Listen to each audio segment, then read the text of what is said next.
Robots Radio. Games, lore, stories, community. Just press play.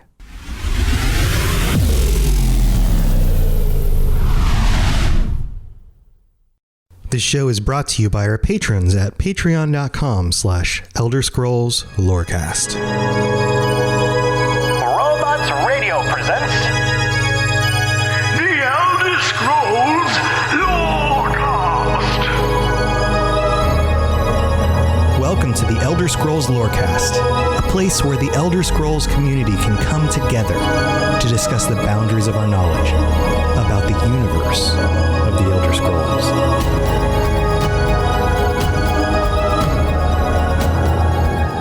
Welcome back, adventurers, to the snowy north side of the continent. We're going back to Skyrim again to finish up our conversation about the main story of Skyrim, the Elder Scrolls 5. I am your host. Celebration hasn't ended. The celebration hasn't ended. It's just going to keep on going. This is a party, a snow party, a wintry snow party in a wintry wonderland in a place called Skyrim. I am your host, Tom, or Robots, and I'm here as usual with my wonderful co-host, the Lotus of the Doom. Welcome back, buddy. Hello. How's it going? Things are pretty good. I've had a busy week, but I've managed to get in some Skyrim time, which I have very much enjoyed. It was just kind of a game dump all of a sudden because we got an ESO expansion for console. We got Skyrim 10th anniversary came out, and then Halo dropped. I was like, I don't have enough time for this. What year is it? We're all playing Halo again and Skyrim again. Right? It's like, oh my God. We're going back in time. Yep. Yeah. Oh, man. I played some Halo. I was terrible at it until I played enough to figure out what the guns do and how the maps are laid out. And then There's all of a sudden, guns I don't understand. Yeah. Then all of a sudden, I got better. I got better at it. It was amazing. And then, I have had a little bit of time this week to play some Skyrim. You know, my brain decided to attack me again, but I'm better enough to do the podcast tonight.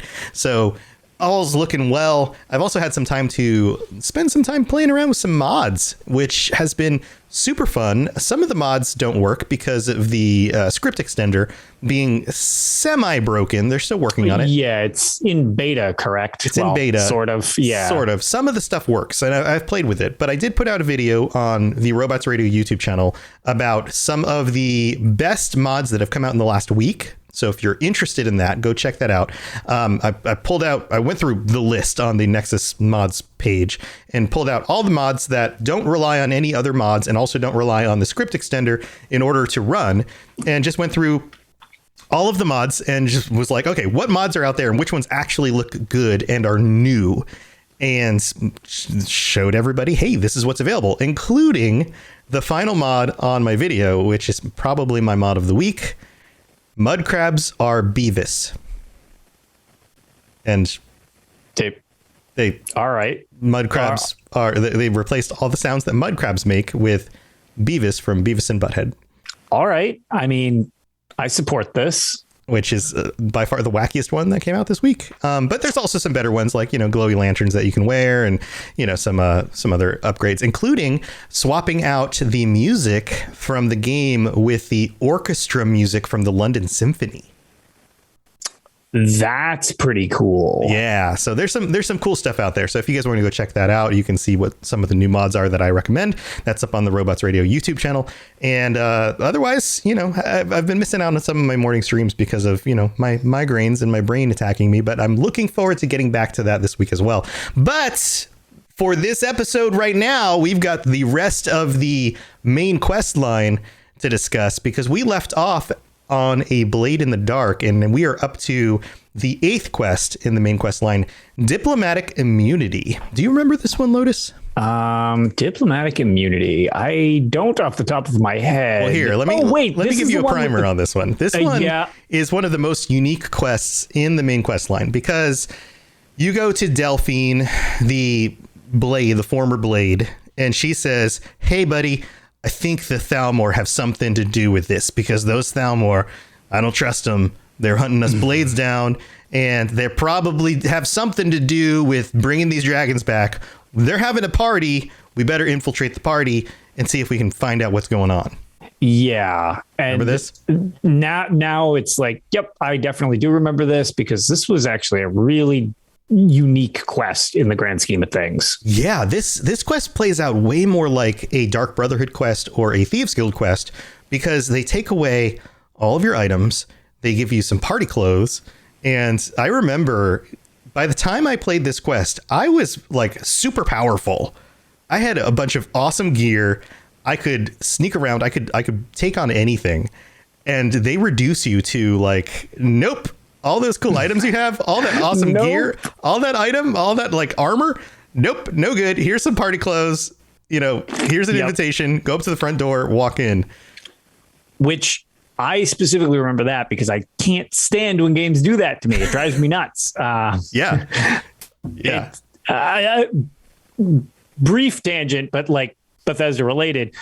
Dead Money, I believe it was called in Fallout New Vegas.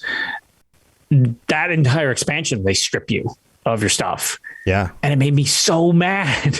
Yeah. I don't like earning stuff and then having it taken away. It just makes me want to smash uncontrollably. So then I need to get my stuff back so I can smash uncontrollably. It's a horrible catch-22.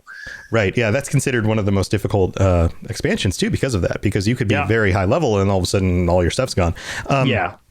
So yeah, you end up on this quest, and there's multiple ways to play through this. You can go sneaky through it. You can talk to everybody at the party. There's a lot of who's who at the party. We're not going to go through all the details, but it's very interesting because there's a bunch of Thalmor, and of course they're very snooty and they talk down to you about everything unless you show up as an Altmer, and if you pick up some Thalmor robes, then they treat you very differently.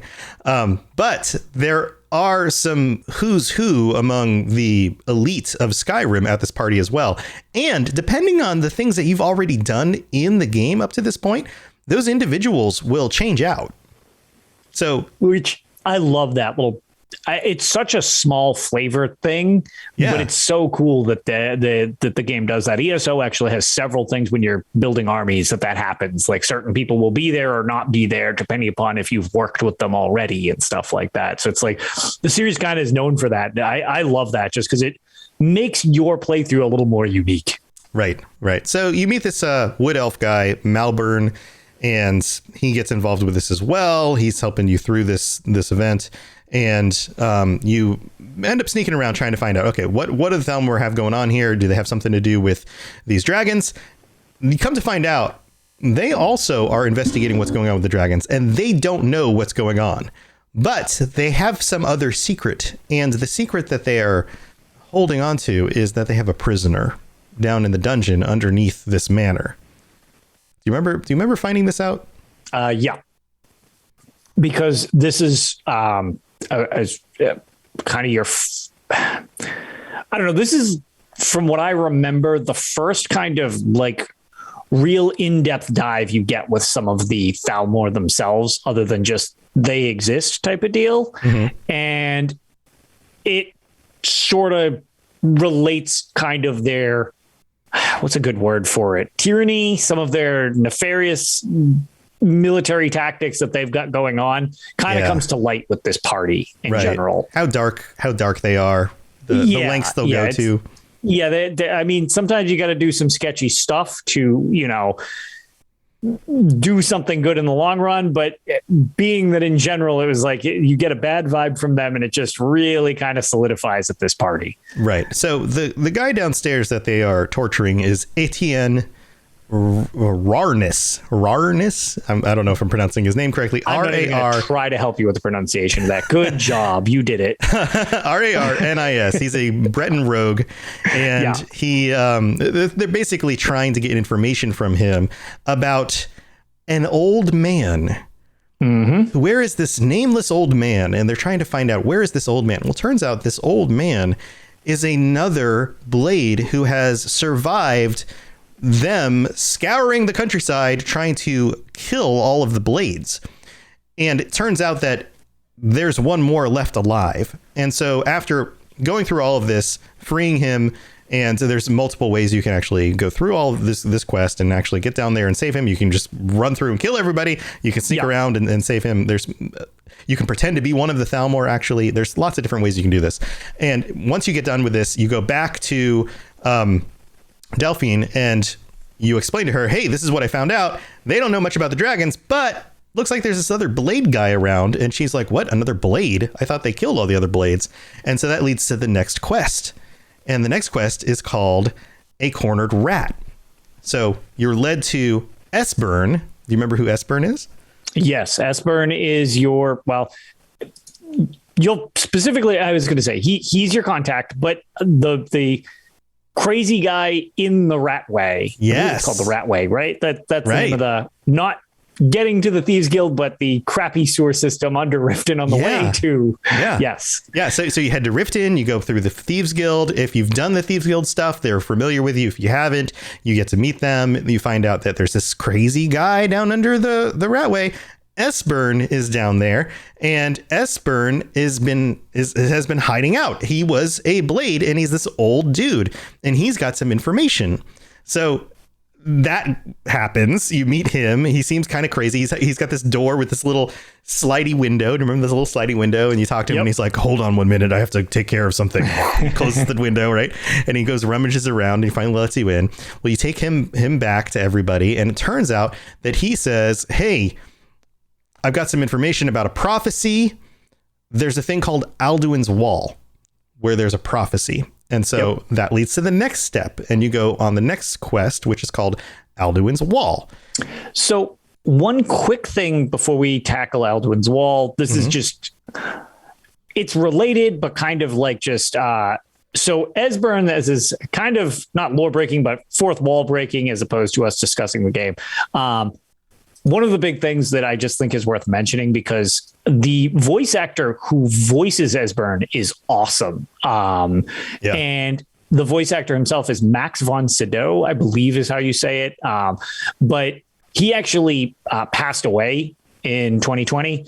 So like there were a whole bunch of tribute things to him. And it was just, I wanted to shout that guy out because he is such a good voice actor. Like he will sorely be missed that he can't voice anything past Esbern, because like Esbern is such a memorable character voice wise because of his work. So like, yeah, it's just one of those things. I ended up finding other stuff that he had done as a result of actually being curious before who voiced Esbern. So yeah, well, that's cool. Yeah, that's cool. Great character. So it was like, yeah, just wanted to shout out the actor who did pass away last year, but super good voice actor.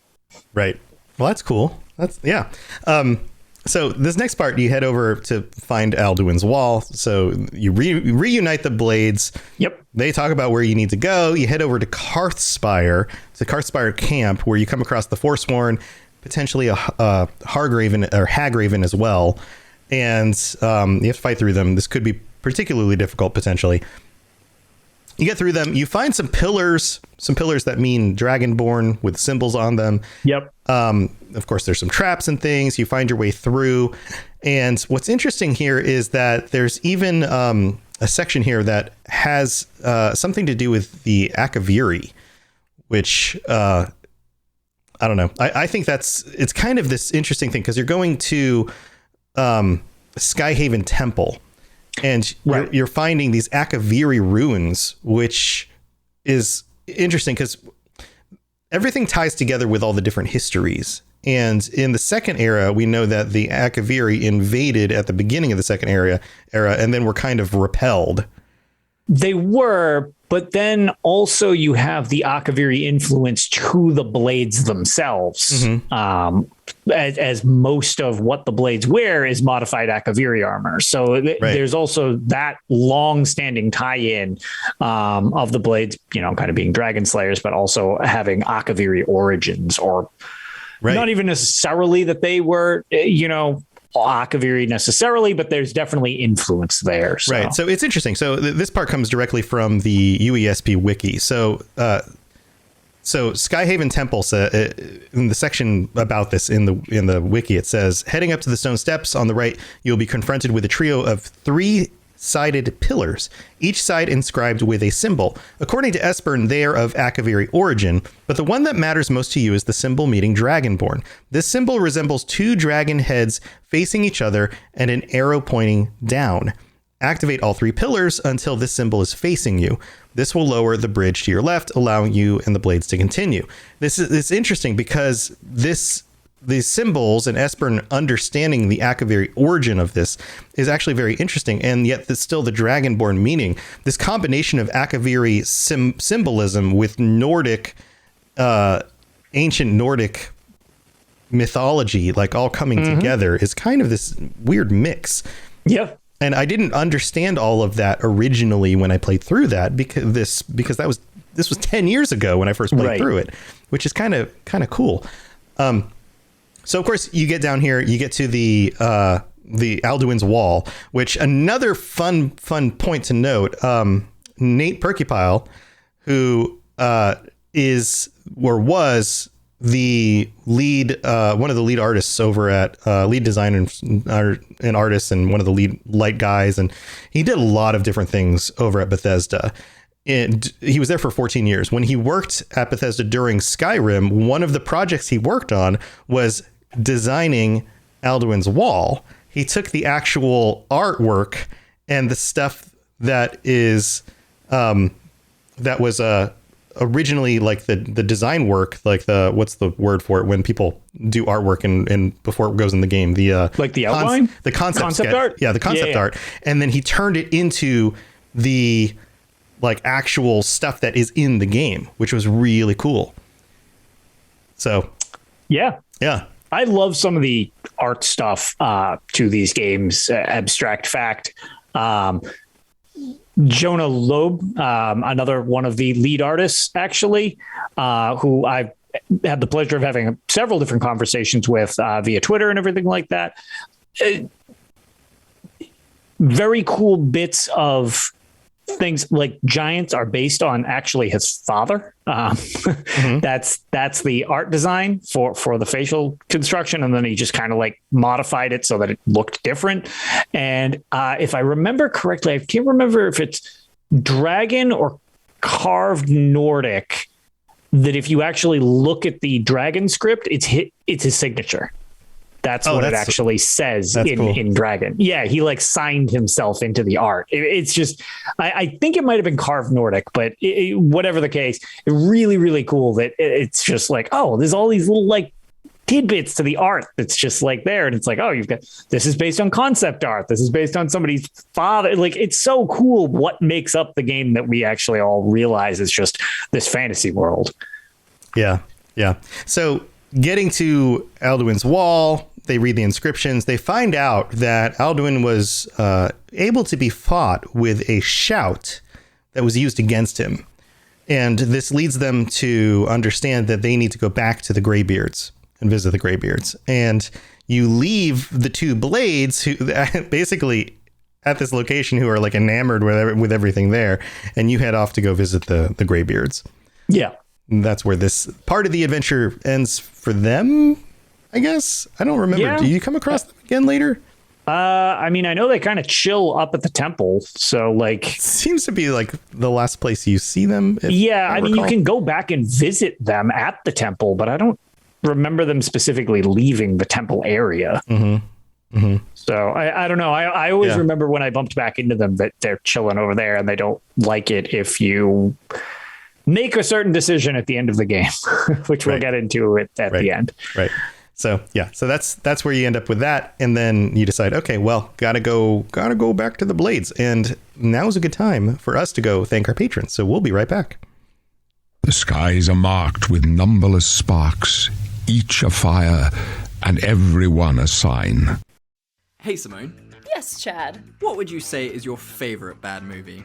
Oh, where would I start? But probably at zombie strippers. Oh yeah, which we've actually done on our podcast, Fresh Tomatoes, the movie podcast.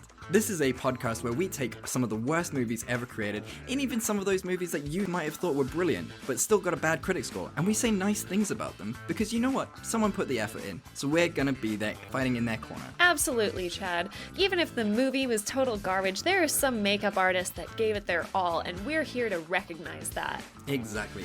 And with really fun themes every week, such as National Treasure Week, Weddings Week, movies with Jeremy Irons and dragons in them. How could you go wrong by joining us every Tuesday and Thursday for some optimism in your life? And like we say at the end of every episode, we love you and there's nothing you can do about it. We love you and there's nothing you can do about it. Goodbye! This is the part of the show where we get to thank all 54 of our patrons. You guys are amazing. Thank you to every single one of you for helping to support the show and to make this keep on going and be a thing that can happen every week. I very, very much appreciate all of you. And a special thanks to Daniel O'Sullivan and Noodle Al Dente, our Daedric princes. You guys get shout outs every week because you are our tier 5 patrons. And I can't say thank you enough. You guys are amazing. We have just a few weeks left, or just one more week left. But next week is Thanksgiving. So we're going to have to come up with a different day in order to do our patron episode. Lotus, next week is Thanksgiving. So we can't really do a patron episode on Thanksgiving. That's going to be weird. So maybe we should push it off to Friday night. Is Friday night? I think I could probably manage that. I was going to say, I don't see any reason off the top of my head why that wouldn't work. So we might just do it a day late. I'd be fine with that. Just so we don't have to miss it type of deal. Yeah. I'd hate to miss it. And I think a lot of our patrons, not all of our patrons are necessarily American based, but a lot of them are. So why don't we do that? We'll push next week's episode to the 26th at 9 p.m. It'll be a Friday night, 9 p.m. Eastern. So that would be 6 p.m. Pacific. And if you can join us then, that would be amazing. Think about what you guys want to talk about. I think it would be awesome to reminisce about the first time we played Skyrim, some of our first impressions about the game. This is a big 10-year anniversary Skyrim celebration. That would be a fun topic. If you guys have any other topic ideas, feel free to let me know and share some ideas on the Discord.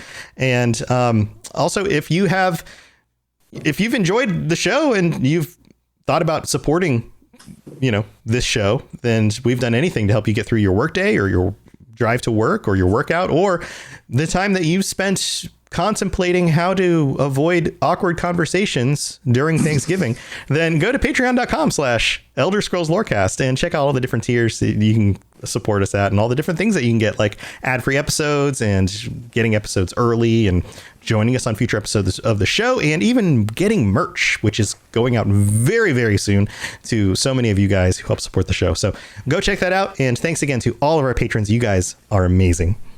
Yes, you're entirely brilliant. Conquering madness and all that. Blah, blah, blah, blah, blah.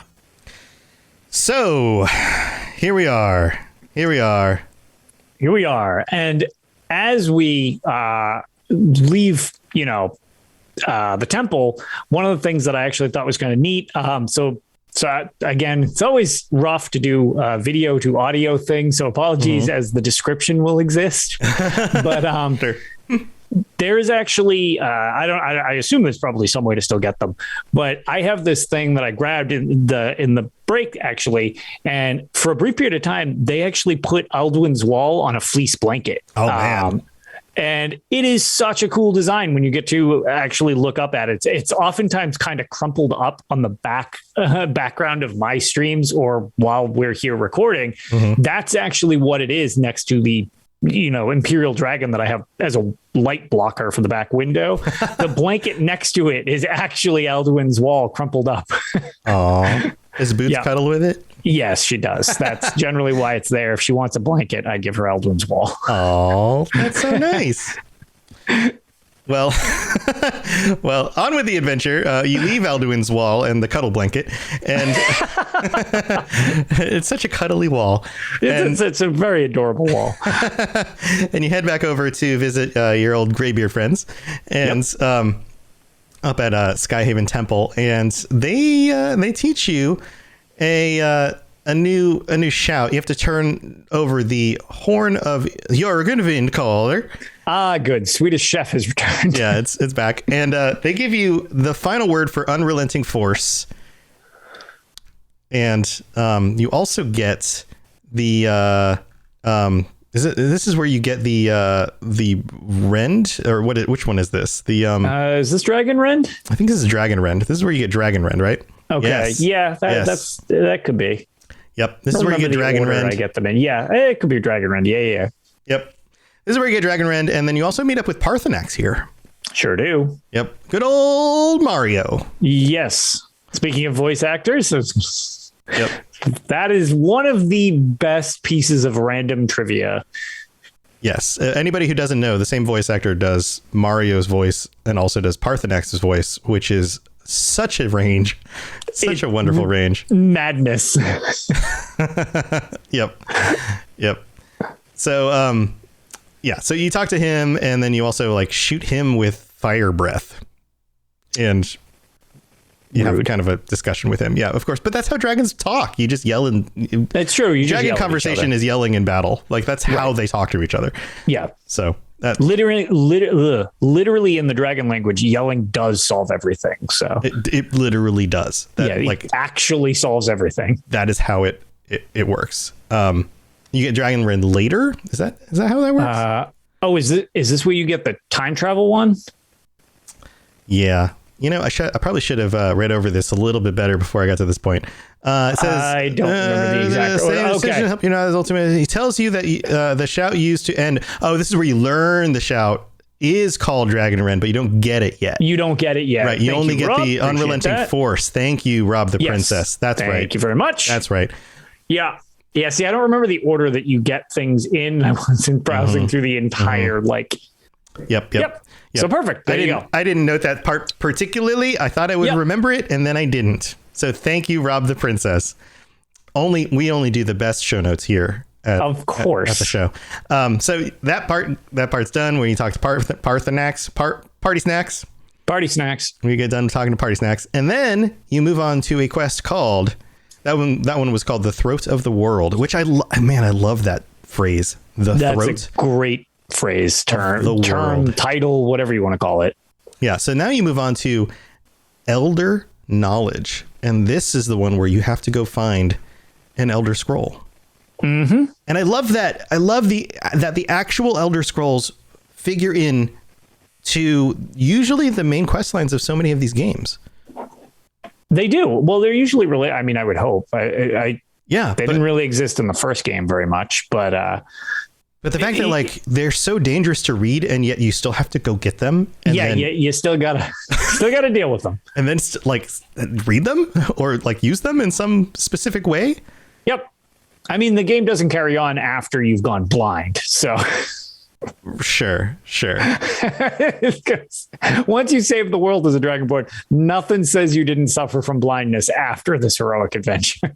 Yeah. So, right. So, basically, you're given an option here where if you choose to question I'm going to mess up his name, Arngir, about obtaining an Elder Scrolls, you'll find him inside High Hrothgar. He'll be reading, meditating, or sleeping. Arngir. I should just do funny accents for all their names. It'll help cover up the fact that I can't pronounce their names every time. Arngir is more skeptical than Esbern about the necessity of learning the Dragon Rend shout, and when asked how one would find an Elder Scroll, he will vehemently protest, "Such blasphemies are the calling of mages, not followers of the way." Oh, God. I did pretty good on that one. "Take your question to the College of Winterhold." So this is an experience. He sends you over to the College of Winterhold, right? Yeah. So you go to the College of Winterhold. But instead of going to him, you could visit Esbern. And if you choose to visit Esbern, you will find him outside Skyhaven Temple, where he and Delphine can be seen staring into the horizon. Esbern recalls a strange dream he once had about Alduin. After his story, Esbern will greet you as if he only just realized your presence. "Ah, you're back. I hope you've made some progress on tracking down this shout we need to defeat Alduin." That's good impression, right? That's all right. Yeah, that's spot on. What? Spot on Esbern right there. You know, I was talking about what a great voice actor was. It's like he's still with us after that. Mm-hmm, mm-hmm. Yeah. So, and then he basically says, go to the College of Winterhold. And so you end up visiting our good buddy, Urag Groshub. Groshub. Yeah. The old Groshub. Yeah. Good old library guy. Yep. Our furry faced library orc in the college. I love how aggressive he is about books. Oh, dude loves his books. Loves his books. Yeah. Yeah. So basically, he's like, "Hey, yeah, you got to go get an Elder Scroll. That sounds like a crazy idea, but all right, I'll help you." Right. Side note, the Arcanium is such a cool library.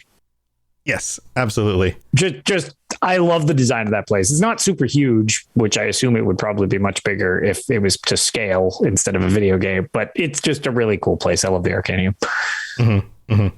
So basically you can ask him a bunch of questions about the Elder Scrolls, to which he replies to you like you're an idiot and tries to explain you things. And he's just like, fine, okay, good. I'll help you, whatever. To be fair, my character usually is an idiot. So, I mean, I'm talked to appropriately. Right. So you go basically on this other series of quests, and you start a concurrent quest called Discerning the Transmundane by opening this book, Septimus Cygnus, which starts this quest. When you tell Urug that Cygnus's book is incomprehensible, he explains that Septimus Cygnus is a specialist in Elder Scrolls lore, but he has not been back to the college for some time. He mentions that Cygnus became obsessed with the Dwemer and took off north to study the artifacts. So now you got to go find that guy. So basically these are like, hey, you go do this thing. You got to go do this thing. Now you got to go do this thing. Now go track down the next one. So you track down this guy. He sends you off to this other place. You find him. He's at this Dwemer structure. You talk to that guy. You go off to this Dwemer structure. There's this expedition thing. There's just like this whole series of just like, go here, do this, go here, do this, go here, do this, go here, do this. And then they're not exactly fetch quests, but there's a lot of going from point A to point B throughout this to progress you along. Right. And so to skip ahead a little bit, you end up visiting like Dwemer structures, Offland, a lost expedition.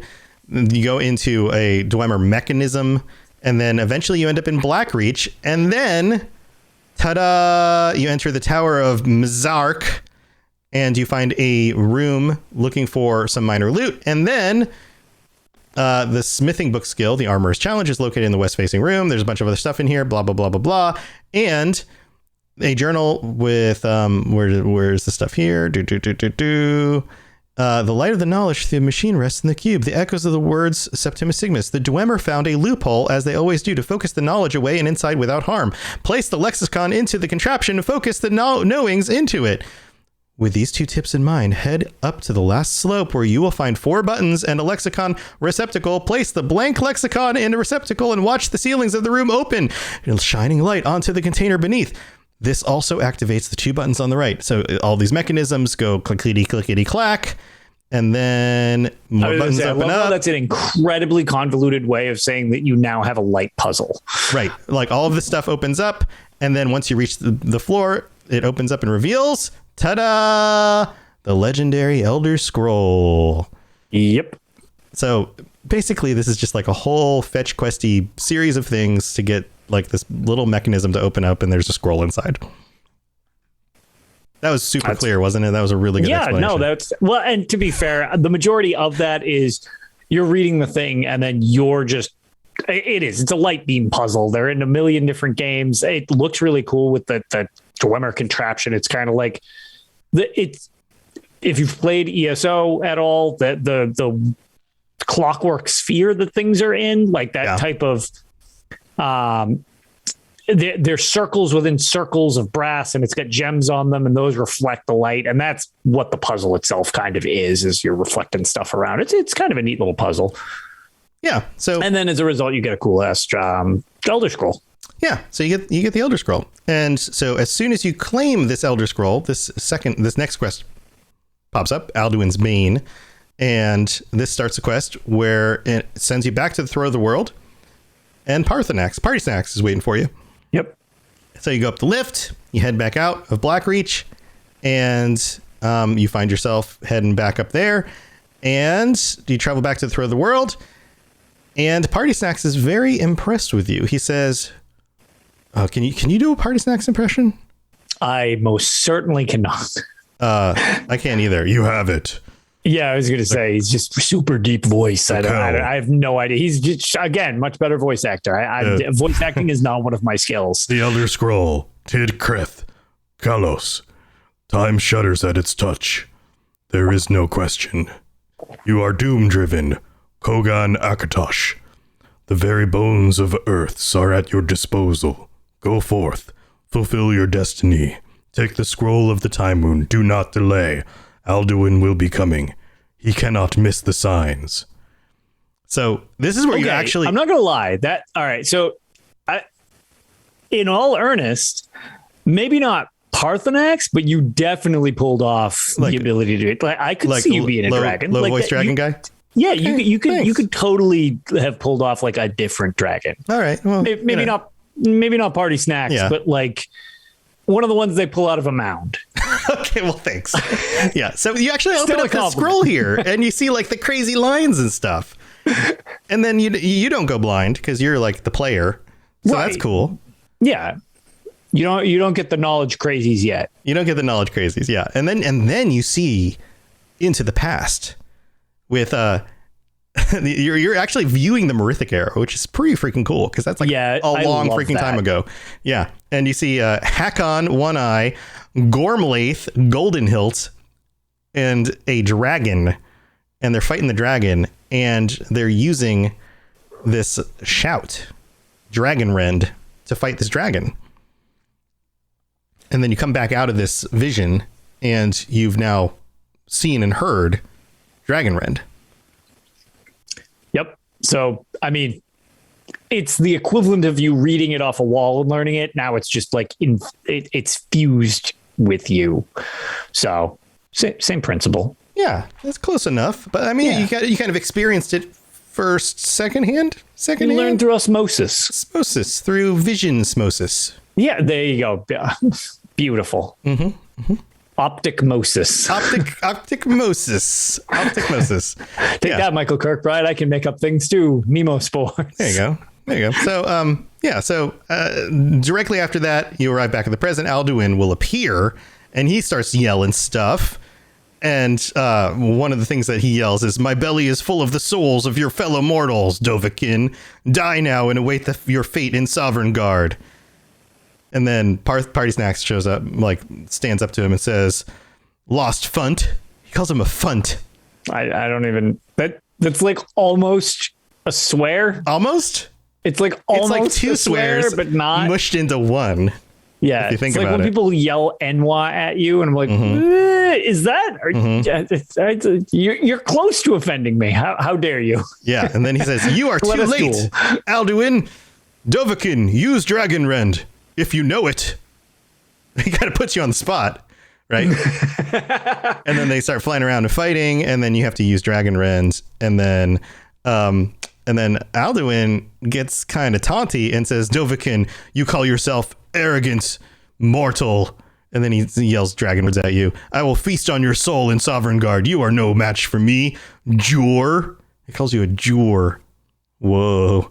"Parthenax is weak. I am strong. My time has come again." And then he says more dragon words. "I have feasted on many greater than you. You will pay for your defiance." And then you rend him up good. Yeah, then you rend him up real good. Yeah, you rend him up real good because you're way better than he is. Yeah, and then when you finally get him all the way down to no health, he says, "Maze Mool, Dovahkiin, you have become strong, but I am Alduin, firstborn of Akatosh. Malagi Zak Lot, I cannot be slain here by you or anyone else. You cannot prevail against me. I will outlast you, mortal." And then he flies off. Yep. And he's like, big talk from somebody who just left. "Invincible boss mode. You can't kill me." And then, he just like leaves. And then you're like, well, that sucks. Invincible boss mode. What the heck is this? So you remember what happens after that? After our epic battle, where do we go after our epic battle? That was a better fight of the world. So that bumps us on to the next quest, the Fallen, correct? The Fallen, yeah. And that's where we need to. Yes, I was going to say. You got to come up with a plan. What are we gonna do? you got to get some information here because there's got to be a way to take out Alduin. So you might as well go mess up one of his little buddies and drill him for some information. All right, this is, you get a little bit involved with the Civil War here, which has or hasn't played out at this point. You got to get some chatty with some powerful people. Right. And you got to get some permission here to use a special dragon capture device. And it turns out there's more of a reason to the name for what do you call it? The name of the Dragon Reach in Whiterun. Oh God, I'm doing what you did last time. Yeah, right. Names. They all just kind of mush together. They really do. Mushing them all together. Yeah. And it turns out that there's like more of a reason to that than at first you might have realized, which is kind of neat because it's got an ancient dragon control. Well, not controlling, but it's like enslaving device. It's like a dragon trap. Yeah. Yeah, it's like a dragon built trap. inside The big old dragon trap. Yep. Yeah. So you get permission from the Jarl, and basically you set up a trap for Odaving. Yeah. And super random. His card art in Elder Scrolls Legends is one of my favorites. He's a very cool dragon. Right. And he's not as problematic as some of the other dragons in this game after a while. A little more controllable. Yeah, right. Yeah, he does kind of turn on the boss. You you capture him and you're like, tell me where Alduin went. And he's like, fine, all right. Yeah, it's like, all right, cool. And I'll even take you there. It's like, what? All right. All right. That was easier than I thought. Yeah. So you get the info from him. You basically use Dragon Ren to like capture him. You like lure him in, you lock him down, and then he can't get out. And then you basically convince him to tell you where he went. Because he doesn't want to get his soul sucked out by the Dovahkiin. No, he's not necessarily like cowardly, but he turns real quick. It does not even require that much effort to get him to turn. He knows he's not winning this one. So yeah. So that's done. And then you set Odaving. I want to say we say Odavig, but Odaving free. And this starts the next quest, the World Eater's Eyrie. Now, an eyrie is like the nest of an eagle, which is, of course, interesting because they use eyrie. I wonder if eyrie is interchangeable for like a dragon's nest. I mean, that would make sense. It would make sense. Yeah, it totally fits. Right. So we're down to like the last few quests here. This is it. So you've got to battle through Skuldafn Temple. Did I say that right? Yeah, no, that pronunciation was spot on. Okay. The accent's really what makes sense. Perfect. So you can't take any followers with you on these last two quests. They can't fight alongside with you. They cannot carry your burdens. Yeah. So fill them up with trash before you leave. Fill them with trash. And you can never come back here. So you need to take anything you want with you. And so you set Odaving free. And upon arrival at the Skuldafn Temple courtyard, you'll encounter 2 dragons and multiple Draugr. And then you can battle or sneak your way through. And then you get to the temple.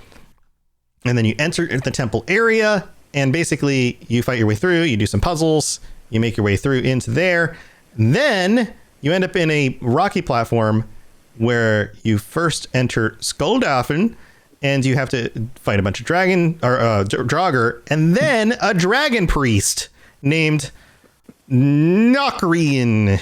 Not Nahkrin. I'd say Nahkrin, but I have no idea. Nahkrin. Sure, I like it. Yep. Right. You say it with enough accent, nobody can really discern what you're saying. Which is cool because like you fight dragon priests all over the place, but this guy, like, this is just like where this dude lives, and he's in your path. He's just chilling. He's just like in your path, main quest line path. Yep. Dragon priest. And he's got like a shocky staff. So that's pretty cool. And his Draugr minions that are whatever. Right. So you get through him and you kill him, and of course you can take his mask, and then dude's like dead. Dude is like dead. And you remember where we go now? It's portal time. You got to actually go for your final epic battle. Yeah. This quest is called Sovngarde. Because you go to Sovngarde. They nailed it with the name of this one. I really think that name is a little misleading, honestly. Oh, man. So you head into Sovngarde. You go to the misty land of Sovngarde, where it's filled with Nord warrior statues, where all good Nords go when they die. Because this is now where Alduin decided to go. Yeah, he went to Nord Heaven. He just wanted to like chill out in Nord Heaven. Yep. And he's just like chilling there because he decided you can't kill him in Skyrim. So he's going to go to Nord Heaven, where if you do kill him, he'll actually die. Seems like a safe place to be just like hiding out. Yeah, I don't know. I like the whole Sovngarde thing. It's really neat that you get to somehow travel to basically the land of the dead for Nords, and then obviously leave it unless you get killed in the game ends. But I don't know. It seems like in a situation where you have all of the most heroic fighters who have passed on, it's a weird location to choose to hold up. Yeah, because it's a lot of potential threats of some of the best fighters that Skyrim has to offer and the Nordic race. It's just like certainly a choice. Right. Well, here's my theory on this. Alduin is devouring souls. That seems to be what he's doing. He just threatened to devour your soul, right? Yep. So where is he going to find more souls to devour than in Sovngarde? Sure. And I guess on that theory, these would be, I guess, in soul currency, pretty valuable souls, I would assume. Right. So that makes sense. I could see that if he's going in for snacks. Right. Yeah. He just fought the Dovahkiin and wasn't defeated. Right. Like the Dovahkiin couldn't kill him. Yes. And so he's feeling all high and mighty, right? He couldn't beat the Dovahkiin, but the Dovahkiin couldn't defeat him either. Yeah. And he couldn't take the Dovahkiin's soul. So he's going, well, I might as well go just eat a bunch of souls of people who are already dead. Right.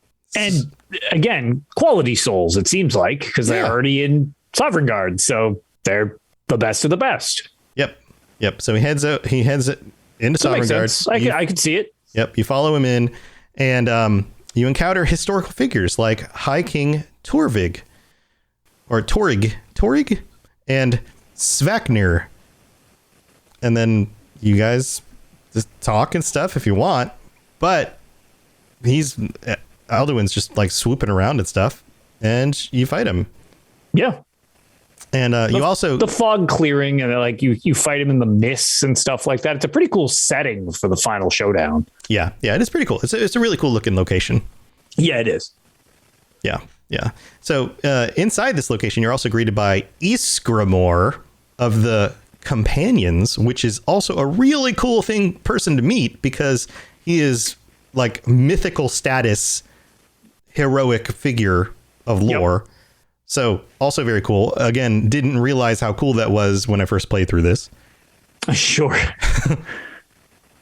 So you meet him. You also meet Gormlaith, Goldenhilt, Hakon One Eye, Feldir the Old, and among other famous people, Jurgen Windcaller, Olaf One Eye. I like how the Old is a title, which normally would like, it's such a generic title, but when you think about it and some of the jokes that we've made before about how brutal like life is in the world of Tamriel and everything like that, honestly, getting the title of the Old just means you have succeeded for a long time, which in and of itself is an accomplishment because people life expectancy is a real thumbs down in this world. Right. Do you think he was called the Old while he lived, or do you think he was only called the Old after he died? I assume that he might have gotten it toward the end of his lifespan, but he was maybe just called the Forgettable until all of a sudden he got old enough that he upgraded his title. the young. He was the young for a while. He was the young. Then he was the middle-aged. Then he was the old. The average life expectancy. Oh boy, I did it. And then you also meet Ulfgar the Unending. Which is ironic, being that he's in Sovngarde because he ended. Yes, very ironic. Although Sovngarde is kind of unending. I mean, he's unending in his new setting, but his previous, unless maybe they gave him the title after his previous cycle had ended. Maybe. So you meet with these guys, the three heroes that you met before, and then they decide to join shouts with you to clear the mist from Sovngarde.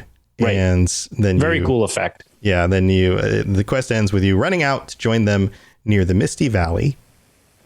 Very pretty. Gonna get copyright struck. I don't know what song that is. But that's from The Little Mermaid. That's the Little Mermaid song. Oh yeah, it is. Disney will kill us. Disney will murder me in my sleep and eat my children. Yep, that sounds like Disney. So the final quest is called Dragon Slayer.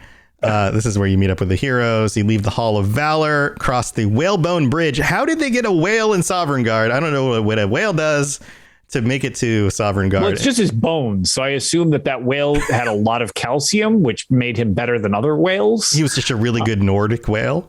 Yeah, he was just a really good Nordic whale. Also, wow, I actually never made this connection until just now, and I have no idea if it's a connection that matters or means anything. Probably not, but it's just something that I had never considered. When you're playing through Skyrim in the Elder Scrolls Online, there's a side quest. It is a super side quest, as in like a trivial thing on the banks of a river. Like this is not important whatsoever. But one of the people mentions something. Actually, I think it was one of the things that linked to telling you about Skyrim. So it actually might have been right before Skyrim hit Elder Scrolls Online. But either way, there's a side quest where there's a Nord who's basically on a bunch of drugs, talking about like sky whales. And I wonder if this has any relation to there being some type of because there's the whale symbol on that we've already discussed before. And, it's one of the, what do you call those things? When you're doing the Nordic rune puzzles. Yeah. One of the symbols is a whale. So correspond with Adric symbols usually. Right. So it's like, maybe this is just like the high mucky muck whale. Like this one made it to Skyrim or to Sovngarde, I mean. Yeah, maybe it was like the whale that was one of the Adra whale. The Adra took that whale as its form. Yeah. And that was it inhabited that whale. At some point. This is the whale from those, Nordic carvings that you have to solve the puzzle with. It is this whale. Yeah. Yeah. All right. Yeah. Harold P. Whale. So they blow all the mist out of the way. You cross the whale bridge. You fight Alduin. You use Dragon Ren to force him to the ground where you can actually hit him. But then you just basically just go all ham on him. You throw fire at him. You hit him with all your magic or all your weapons or whatever you got. Yep. Right. And then after you strike the killing blow, Alduin wreathes in agony as his soul begins to vanish. Alduin thrashes on the ground as his soul leaves his corporeal form. As his essence drains away, a black tar-like skeleton is revealed underneath. His form continues to corrode, fading into wisps. And with a final thunderous spasm, Alduin is torn apart. Not even his skeleton remains in this afterlife. So again, dead. Dead. And this is our heroic victory, but at the same time, as we've discussed in several different episodes, did we screw stuff up by doing this? Yeah. Was this the victory that it should have been? Maybe the world should have ended here. That was kind of his job. Alduin was given this job by the god of time. Right. Yeah, maybe this should have been how things ended. And now we've kind of made the world just keep on going in a way that it never was designed to. Yeah. What happens? The big remains to be seen. What happens when you have something that's designed to be decommissioned and you keep on using it anyway. Right. Usually that doesn't work out so great. Yeah. I'm very curious where the series will go in relation to this. Like, did this cause, I mean, it seems like there might be some rippling problems as a result of this, but it's, we haven't progressed far enough in the timeline to know for sure. So I don't know. Is this Kelpa overreaching where it should be at this point because of what we did in Skyrim? Overripe. Ooh. Nobody likes an overripe fruit. Oof. Yeah, it draws maggots and it gets all gooey and starts to, well, unless it gets really ripe and then it turns into like wine. Oh.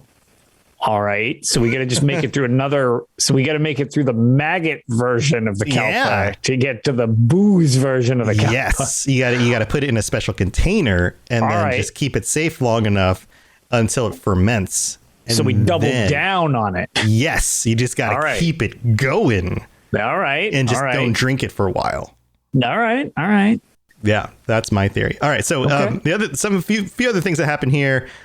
Sun is here, TSUN, and he congratulates you and teaches you Call of Valor, which summons a hero of Sovngarde. Mm-hmm. That was pretty good. I like that accent. Again, seamless. It's like it's right out of the game. Right out of the game. Out of the game. And then there's you're greeted by a large number of dragons at the throat of the world, and they do this little chant where they say a bunch of dragon things, which I'm not going to read because, well, you guys know. And then we have the whole dilemma with Parthenax, where if you didn't kill, you could have killed Parthenax, and if you didn't kill Parthenax, then he has a final conversation with you and expresses hope to convince other dragons to join the Way of the Voice. Right. Before flying off. And we didn't go too much into it, but the reason you would kill Parthenax is because the blades are supposed to eliminate dragons. No exceptions. So you could be a monster and kill Parthenax because you're a monster. The blades are good, right? Yeah, but that's the problem. It's like... That's the first time I think the blades are really cool, but that was actually back when I first played this. I was like, whoa. There's going to be some like, not everything's black and white here. There's some gray area. And like, how is that helping if we just kill Parthenax? Like that seems way too cut and dry because we're ended up at that point. It's like you're cutting off your hand to spite your face. And it's like, well, we don't need to. There can be exceptions to the rule, which there almost always are. And with the blades in this situation, there is none. They're just like, no, you absolutely need to get rid of him. He's a dragon. It's like, so. Yep.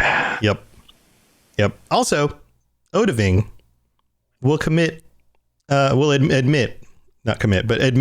allegiance to you. Yes. So you can actually use the Thu'um to call him. Yes. He comes back and hangs out with you. He shows up. Yep. So that's a thing as well. He's also useful. Mm-hmm. And then the world moves on. The Dragonborn runs around and from this point in the game becomes, the leader of everything in Skyrim. Yeah, that's pretty much how it goes. And then you can kind of, I guess we should probably just touch on him. The story does kind of continue on with the Dragonborn expansion. That's true. It's true. Which that is further along the line. It's not like this could happen anywhere. You could technically not have the campaign finished, but you're still the Dragonborn. Right. But you actually encounter the first Dragonborn with a Hermaeus Mora Morrowind style expansion. I'll give everyone a moment to be shocked that this is like up there with Far Harbor as my favorite expansion in any video game ever, because it involves Morrowind and it involves Hermaeus Mora. Two things. We'll have to recap that on a future episode. We'll need to do a full thing on that because that expansion is legitimately bigger than most games. Yeah, it's pretty cool. There's some cool stuff that happens in it too. Yes. Yeah. But I guess since that kind of draws an end to the main story, why is it, as there's so many, we've made points of bringing up the fact that it's kind of weird to just streamline these. Should we close with like, do you have like a side quest or another guild or anything like that you are particularly fond of from Skyrim, or anything that sticks out as like, oh, I specifically love this, even though it wasn't part of the main story itself? Yeah. There's a lot of good stuff in it in Skyrim. I always go back to the Thieves Guild and the Dark Brotherhood stuff, just because of the nature of those quests. Yes. I love some of the openness of the Dark Brotherhood quest line too. Some of them, you can end that quest line several different times without actually completing it, so to speak. Like there's that one has multiple ways to end that quest line at different points, which is really cool. I liked it a lot. Yeah. So I can definitely agree with that. I really like the Dark Brotherhood. The companions are okay. The Mages Guild is okay. Like that's fine. Yeah, the Mages Guild I definitely always find weird because you don't really need to be a competent mage to become the Archmage, which is a kind of a running joke with the series. Not at all. I'm always a little bit disappointed that you don't learn more like high powerful magic through that quest line. So the one thing, and that's why actually I was going to mention the Mages Guild specifically, because one thing I do really like about the Mages Guild is if you can get your skill up to 100 and then talk to the correspondent. It's been so long since I've done this, so I could be getting some of the details of this a little off, but this is the ballpark of it. But you can, when you're a master of the school of magicka that you're interested in, for example, like conjuration or whatever, you can get like a permanent summon of like a flame atronach and stuff like that. Oh, that's cool. I forget the exact details of it because it's been a long time since I'm actually going to be trying to redo it. But it's pretty cool. You do have some ability to get some pretty whacked out super spells if you're level 100. I think that's the requirement that you need, is to be 100 in the skill type, and then I think you might need to be the Archmage, but I'm not entirely sure if that's a requirement. And then you can find the corresponding trainer, and they'll like give you a little something extra that you can learn. That's cool. Yeah, I usually don't play. I've tried to play mage playthroughs, but I rarely get that far into them. Yes, and I play obsessive compulsive on everything, so I just need all of my skill trees to be at 100. And some of them legendary. Nice. Yeah. Well, this is fun.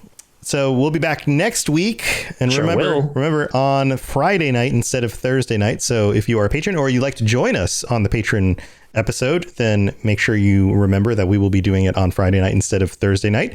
And Lotus, do you have anything else going on? You guys meeting this weekend for Tales of Tamriel? Yes. So I was going to say, we've got Tales of Tamriel. Last weekend we had Doc from the UESP as well as Zero Period Productions both join, and we had an even more extended Skyrim anniversary edition, since both of them have very strong groundings in Skyrim. And it was a lot of fun. We got to reminisce about all that stuff, talk about some of our favorite things, what it meant to us. And this week actually will be, by the time this comes out, it won't matter, but for anybody at the live show, you get the very brief, and I mean really brief because it's like literally 12 hours. This weekend, we actually should be having a very special episode of Tales, barring anything going awry, where Deltia's Gaming, who has returned to Elder Scrolls Online earlier this year, is a big content creator way back from launch, and actually one of the original hosts of Tales of Tamriel 7 years ago, will be coming back on to discuss the returning and new player experience. So we're really excited for that, because it has been, I want to say, it's been at least 5 years since Deltia was actually on Tales of Tamriel. Oh, wow. So, and I certainly was not a host at that point. So this will be a lot of fun. That's a long time. It is a long time. And also for anybody interested, since we're still on Skyrim, several people have actually taken to Extra Life to donate, to get entries. You have till December 1st for a chance to win the Metal Dragon Stone that I had mentioned. So if you, for every $1 donated to My Extra Life, just let me know that you're donating it, put your name, or just give me some type of receipt confirmation so that I can tell it's you. And on the 1st, I will draw a winner. So nice. Yeah. Very cool. Well, good luck with that, everybody. Yeah. And I've had some very generous donations actually recently. So that's awesome. That's awesome. Yep. Thank you, everybody. It goes to a very good cause. Yeah, that's an awesome cause. And let's see. You guys know where all my podcasts are, robotsradio.net. Also, I just launched my book. I have a book called Video Game Podcasting for anybody who's interested in getting into podcasting about video games and wants to know how to do it well, and also how to actually make a career out of it, or at least, make a little bit of money and make it a kind of a real thing.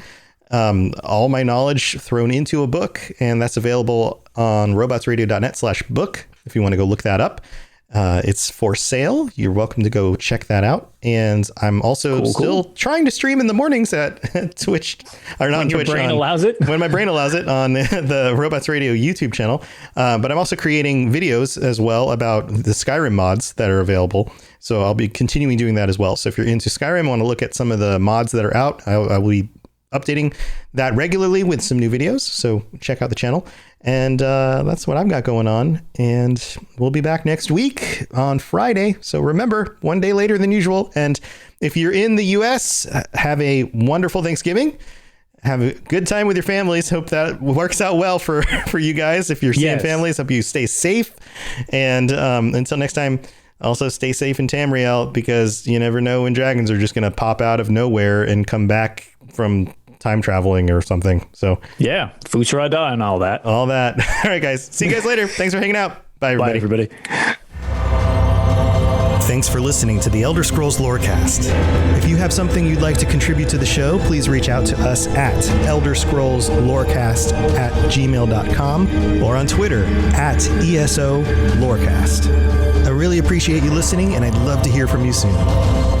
You've been listening to a Robots Radio podcast. Smart shows for interesting people. Check out all the shows at robotsradio.net. Ahoy there, ye landlubbers! Avast! My name is Captain Logan, and I'll be your guide out on the Sea of Thieves. If you love the idea of stealing treasure, cutting down cursed skeletons, fighting off krakens, and raiding forts filled to the brim with shinies, then Sea of Thieves is the game for you.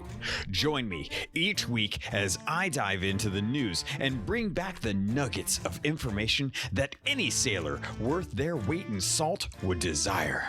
You don't have to be a pirate legend to gain access to my podcast. Just search for Keelhauled, a Sea of Thieves podcast in your podcast app of choice, or head over to robotsradio.net or captainlogan.podbeam.com and get ready to set sail for adventure. Arr.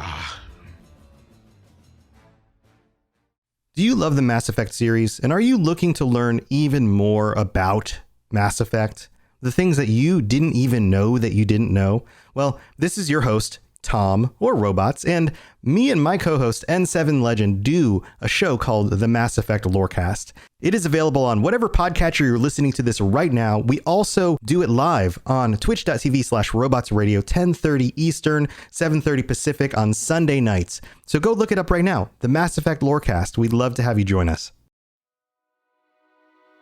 Once upon a time, 27 years after the bombs fell, there were two people, a vault dweller and a California girl. They met, and sparks flew.